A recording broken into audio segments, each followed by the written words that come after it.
Este día lunes vamos a hablar sobre el tema interceder pidiendo gracia. Y recuerde que durante esta semana estamos estudiando templanza en el crisol. Y ya con la palabra intercesión usted va a tener en cuenta algunos elementos que tienen que ver con la mansedumbre, que ayer nuestro pastor nos dijo vamos a ir aprendiendo sobre esa palabra para enfrentar el crisol. Así que vamos a orar pidiendo la dirección de Dios. Nuestro buen Padre Celestial, es un hecho por lo que hemos aprendido hasta acá que a nosotros no nos gusta el crisol, pero ayúdanos a aprender cómo lidiar con esto de tal manera que podamos honrar tu nombre y como aprendíamos ya en la lección de ayer con el profeta Ezequiel, que otros te puedan ver a través de nosotros, incluso en medio de nuestros pedazos. Lo pedimos en el nombre de Jesús. Amén. Pastor Dani Perla, este día vamos a estudiar sobre un personaje que ya hemos estudiado antes. Además es un personaje fundacional dentro de la Biblia, muy importante, y se lo conoce en el Antiguo Testamento como el hombre más manso de la tierra. Nos referimos a el gran Moisés, el gran estadista, profeta, legislador, poeta, era de todo. Ahora, pastor, sin embargo, ahora viene la gran pregunta. Moisés, como líder del pueblo de Israel, que enfrentó un montón de situaciones, no solo causadas del exterior y generalmente no causadas por el exterior de su pueblo, sino de manera interna. ¿Cómo mostró su mansedumbre y cómo a partir de él podemos comprender este concepto para enfrentar los diferentes crisoles de la vida?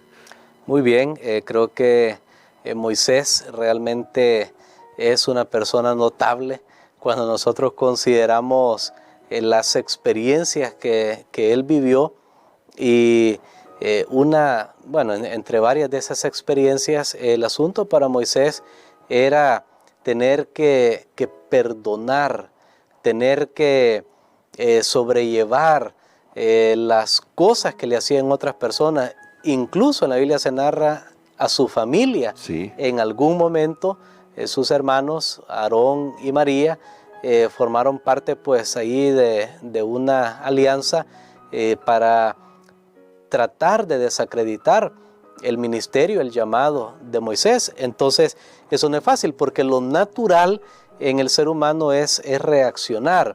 Es como que yo tengo una pelota de hule y entonces yo la presiono, pero media vez quito la presión y la pelota recobra su forma. Pongo la presión, nuevamente se aplasta, luego recobra su forma. He encontrado que esa es una de las mejores maneras de definir la mansedumbre, porque la mansedumbre significa estar bajo opresión, De hecho, en el Antiguo Testamento, la palabra mansedumbre está muy relacionada, y en las traducciones, cuando se traduce del hebreo, a la palabra pobre. Entonces, lleva un concepto como pobreza y mansedumbre, porque sabemos que pues una persona pobre es una persona que carece de ciertos recursos básicos, está sufriendo. Entonces, la mansedumbre significa que una persona está bajo opresión, bajo circunstancias difíciles, pero que no reacciona negativamente. Muy bien. También es sinónimo de humildad, pero por eso me gusta más esta definición de estar bajo opresión. Claro. Porque es como, por ejemplo, una persona. Nosotros voy a poner aquí una ilustración. Digamos que hay tal vez no es el mejor ejemplo o la mejor ilustración, pero es la que en este momento puedo pensar. Digamos que hay una persona, un empleado, y de repente viene su jefe y comienza a decirle un montón de cosas. Entonces la persona en ese momento está bajo opresión. Esa persona pudiera levantarse y también responder, contestar con el mismo ímpetu con que está recibiendo esas palabras, o con que le están diciendo esas palabras. Pero, ¿qué tal que la persona se queda callada? Ahí la persona está aplastada, ahí está. Y uno a veces se ha fijado en escenarios que hay personas que están sufriendo de otros y no reaccionan, no dicen nada. Bueno, ese es el concepto de mansedumbre. Ahora, no estoy diciendo y no estoy hablando aquí de permitir abuso y todo eso. No quiero que confundamos las cosas, sino que aquí estamos hablando de principios, de cualidades que debemos desarrollar a fin de poder de poder llegar a ser personas como Dios. Y uno de esos ejemplos bien notables, hablando de la vida de Moisés, es por ejemplo cuando el pueblo de Israel fue al pie del monte Sinaí. Entonces Moisés se encontró con Dios, el pueblo se desesperó, adoraron a dioses falsos. Allí hay toda una historia del becerro de oro. De paso en la lección aparece el texto para que usted pueda ir y leerlo. Y entonces Dios le dice a Moisés: mira, voy a destruir a esta gente, los voy a eliminar, pero yo voy a hacer una nueva descendencia a través de ti. O sea, ya no va a ser la de Abraham, sino que ahora va a ser la de Moisés. La de Moisés. Era una oferta tentadora, porque ahora el nombre que iba a quedar era el nombre de Moisés. Pero ahí vemos la actuación de Moisés. Fue la mansedumbre lo que le permitió a Moisés actuar en una manera adecuada. Sí. Y entonces Moisés utiliza unos argumentos bien interesantes, que yo creo que podemos ir al libro de Éxodo, el capítulo número 34, y veamos qué fue lo que Moisés realmente pensó en ese momento que Dios le hacía esa oferta. Muchas veces hay personas, ¿verdad?, cuando están compitiendo por un puesto o por algo, por una novia o lo que sea. Y cada uno está viendo, cuando la gente está en competencia, está viendo la oportunidad, por su interés, y la oportunidad de hacer a un lado a la otra persona. Y pues esta era una oportunidad para Moisés. Sin embargo, aquí se destaca realmente grandes características de Moisés. En Éxodo capítulo 32, vamos a regresar más bien al capítulo número 32, y vamos a leer los versículos 11 al 13. 11 al 13, y dice así: Entonces Moisés oró en presencia de Jehová su Dios y dijo: ¿Por qué, Jehová, se encenderá tu furor contra tu pueblo, el que tú sacaste de la tierra de Egipto con gran poder y con mano fuerte? ¿Por qué han de decir los egipcios: para mal los sacó, para matarlos en los montes y para exterminarlos sobre la faz de la tierra, sobre la faz de la tierra? Vuélvete del ardor de tu ira y arrepiéntete de este mal contra tu pueblo.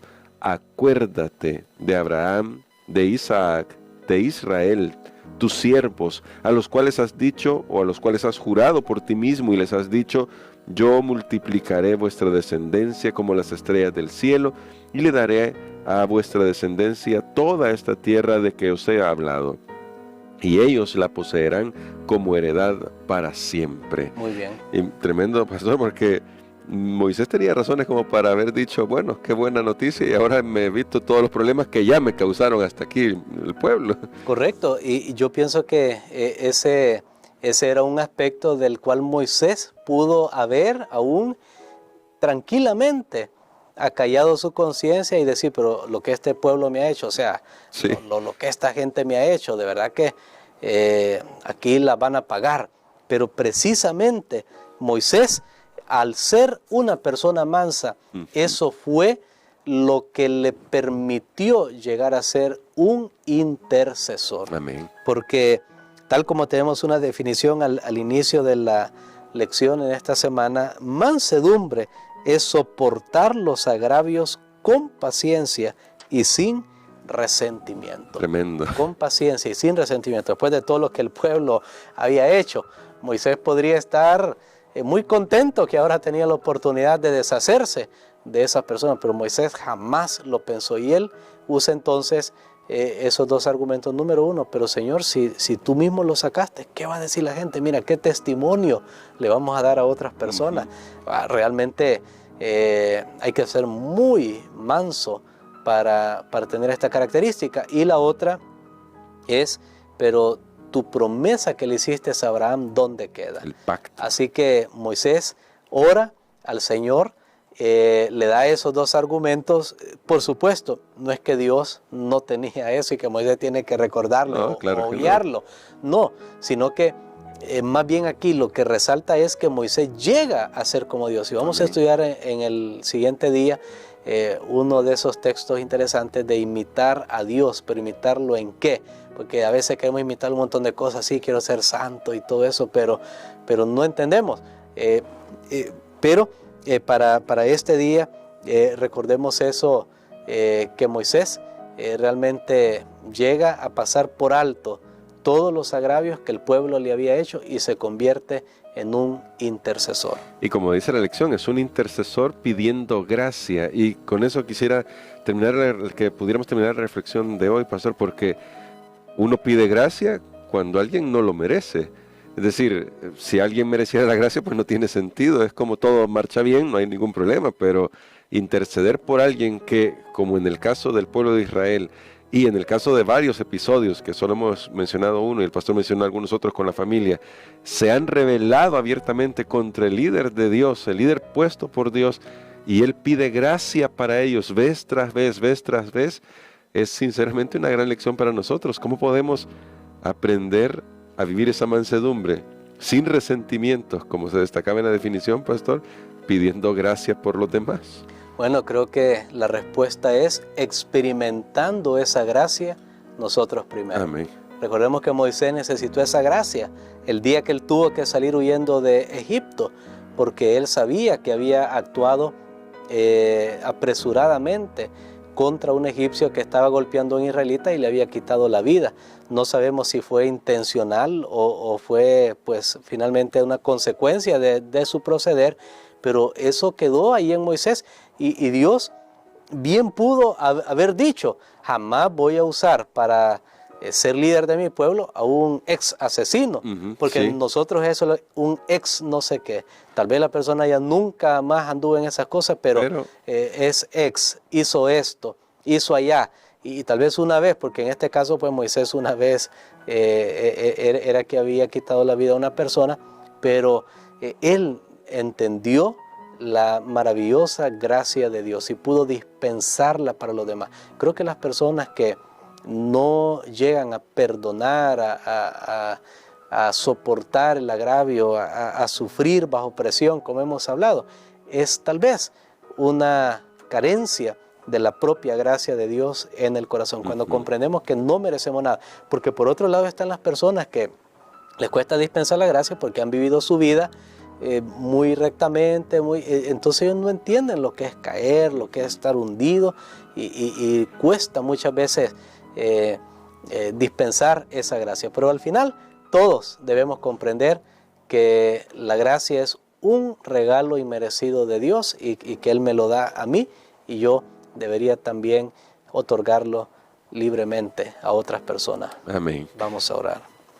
Padre que estás en los cielos, te damos gracias, Señor, por tu maravillosa gracia, porque tú nos das la oportunidad de llegar a pasar por alto las ofensas, el agravio producido por las relaciones con otras personas. Señor, ayúdanos para poder considerar que más bien cuando alguien de aquellos que tal vez no han podido entenderse con otra persona, cuando llega ese momento, más bien que sea un momento para rescatar, para sanar y no para destruir. Lo pedimos en el nombre de Jesús. Amén.